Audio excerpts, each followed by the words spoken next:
Bravo.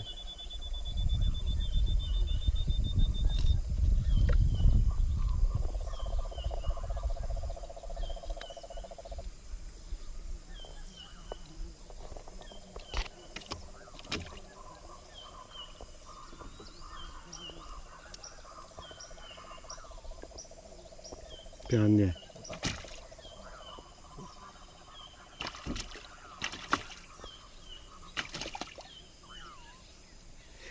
Jeg tror, han afliver den, for den er blevet flået lidt, så jeg tror, at piratfisken vil æde den, hvis han sætter den ud. Og så kan den jo lige så godt komme med hjem og blive middag.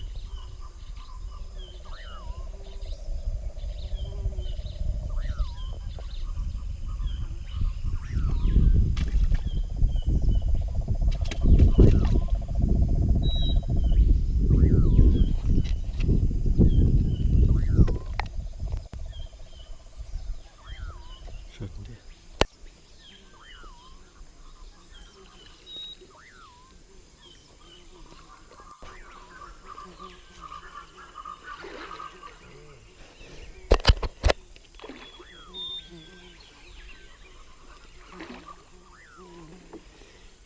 Så er der en lille tugrønneri, der har taget min popper.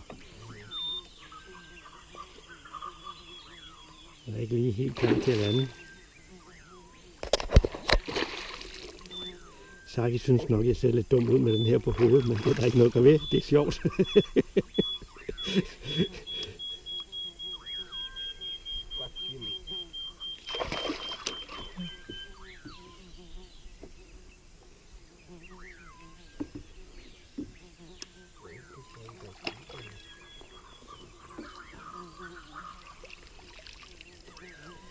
Ja, det er en fin fisk.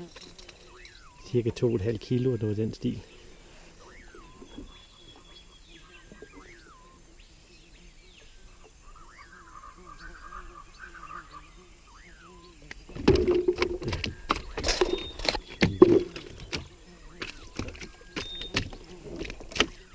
Jeg tager den lige. Sådan der. Så sætter jeg den lige ud. Det går nok. Og holder den et øjeblik.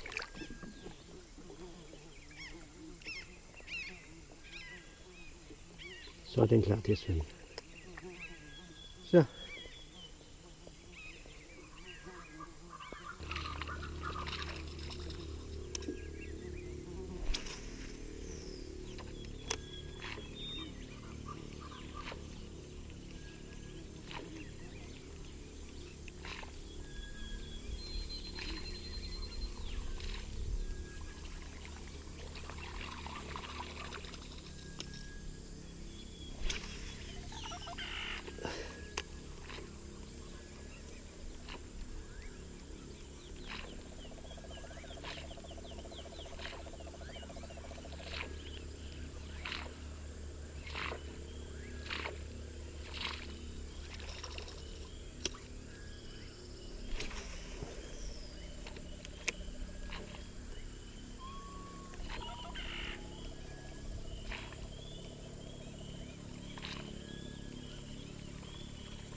Så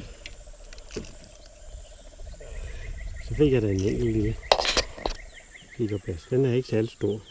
Jeg har nogle grimme skrammer. Og jeg fangede den på en lille wobbler fra Brasilien. Den hedder Perversa. Men der var der fisk faktisk første kast med den. Så jeg tror vi sætter den ud her. Så. Ja.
Så fik jeg en enkelt lille piratfisk, og de smager godt.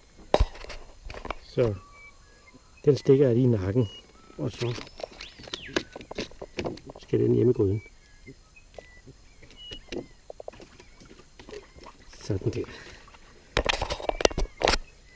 Jeg er godt forsigtig med ikke at få fingrene ind i nærheden af dens tænder. Dem skal man have respekt for.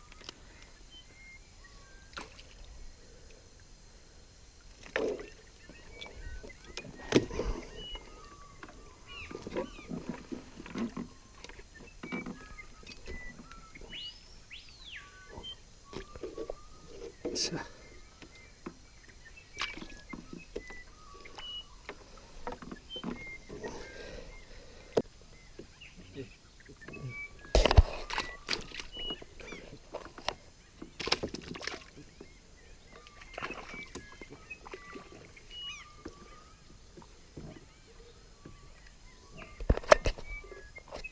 Det er flot. Hvid piratfisk smager skide godt. Og jeg har også en på her.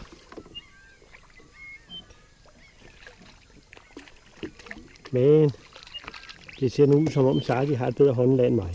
Der er ikke noget ved det. Helt har jeg da ikke trods alt dummet mig.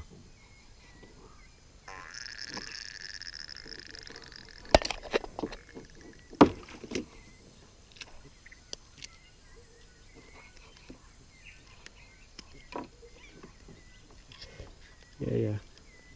Du skal hjem og spises. For det er en fiskerlandsby, jeg bor i, og mad skal der på bords. Så. Og det er næsten lidt synd, så.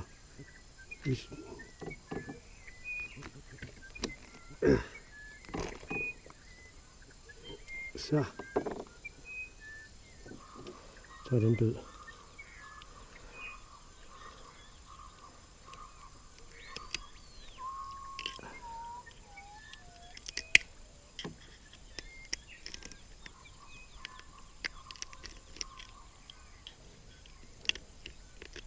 Så.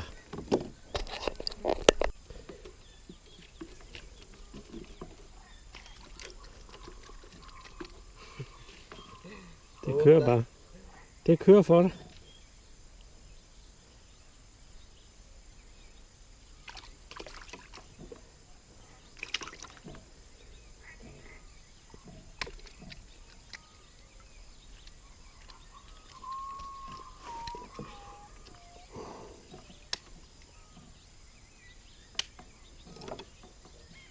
Hvor er det varmt.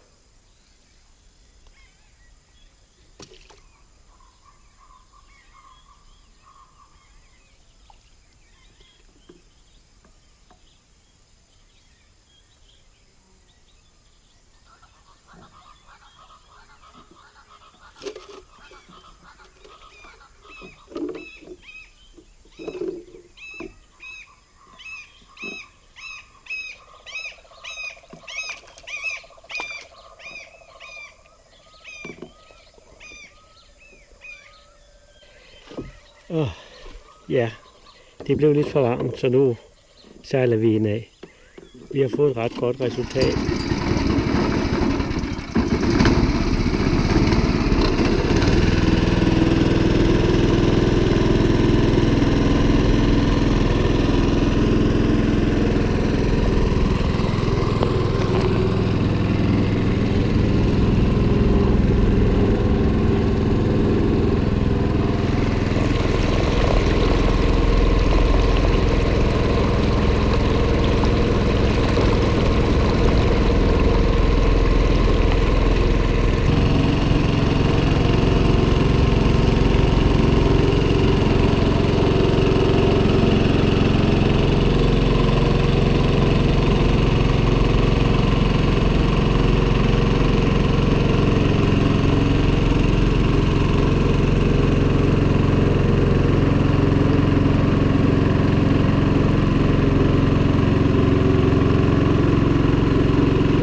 Mata.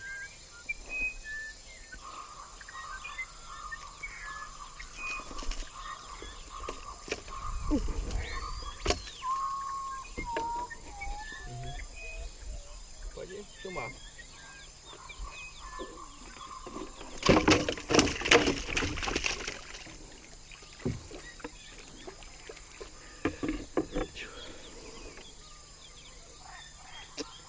Sådan, vi tager den hjem til grydebryderne. De vil gerne have noget at spise. Skal jeg lige have krogen ud? Og læg lige her i fingeren. Sådan der.